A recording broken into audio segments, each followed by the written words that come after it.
So how do you trade in current market conditions? Again, my favorite strategy is to sell out of the money premium. So let's go over some of the trades. AMAT, right?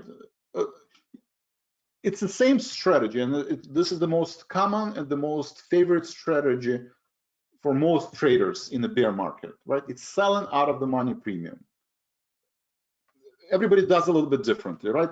It's time, right? The expiration time and the range, right? So you basically look at the chart, right? You look at the options data, you look at the implied volatility, which we do during live trading room, and we basically say, by this Friday or by September or by October, by November, what do I think the market is going to trade, right? This exercise we did today, right? If you said, listen, market is not going to break 390, like I said, right? It's not going to break 440, right?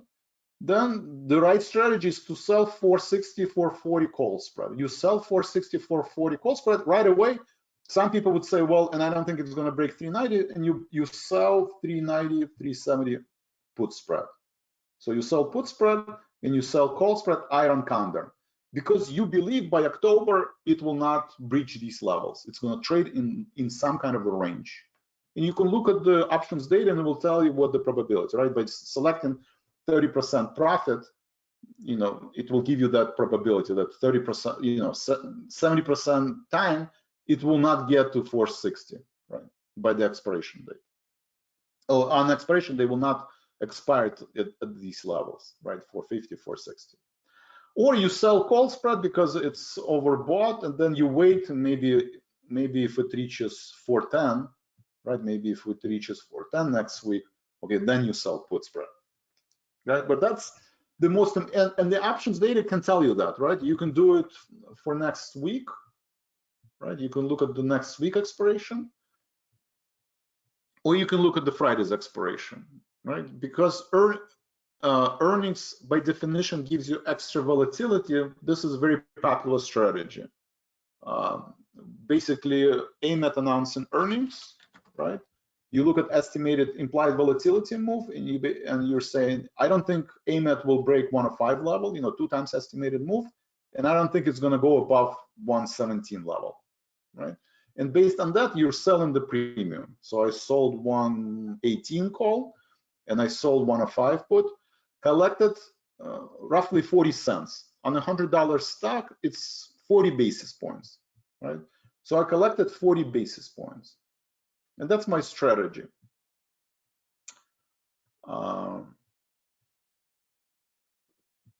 Usually the argument is not the argument, but the discussion becomes, well, 40 basis points, right? You did one contract, right?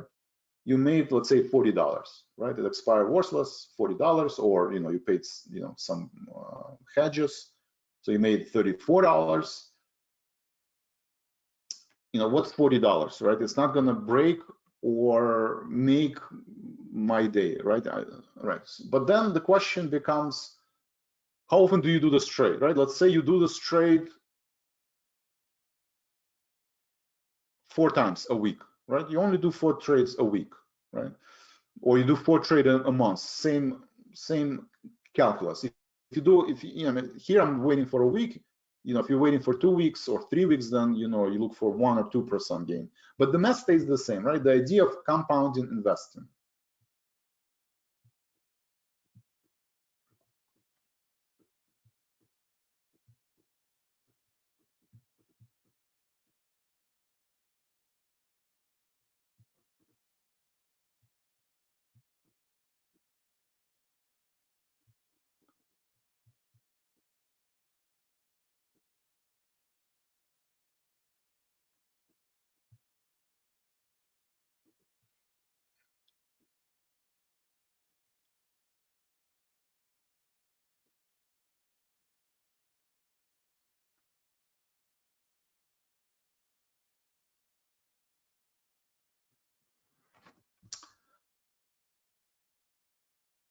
So compounding investment, right? Compounding investment, and then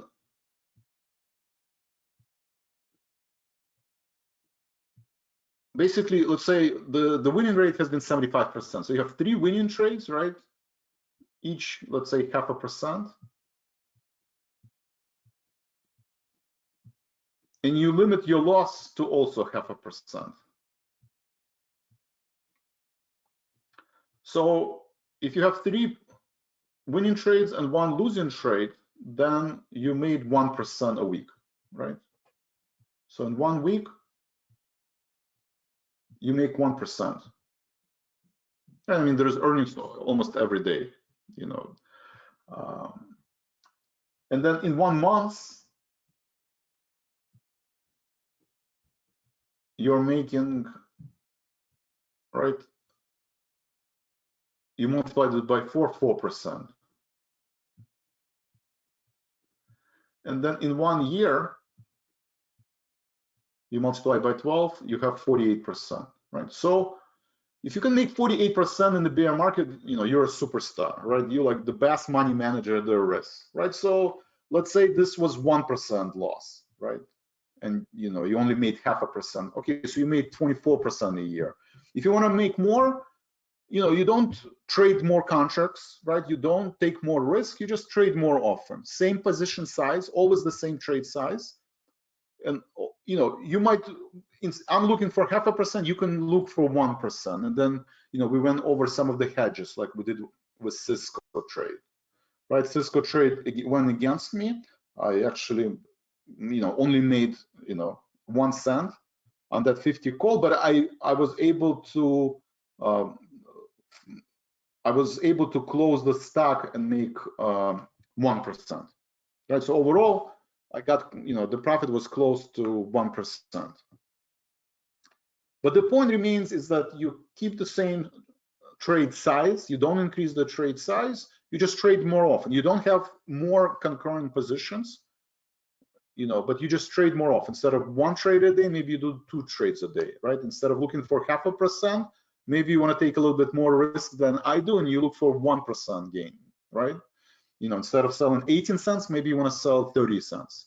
There is no wrong or right, but as long as you're consistent and you're process oriented and you always trade the same size, then, you know, process repeat.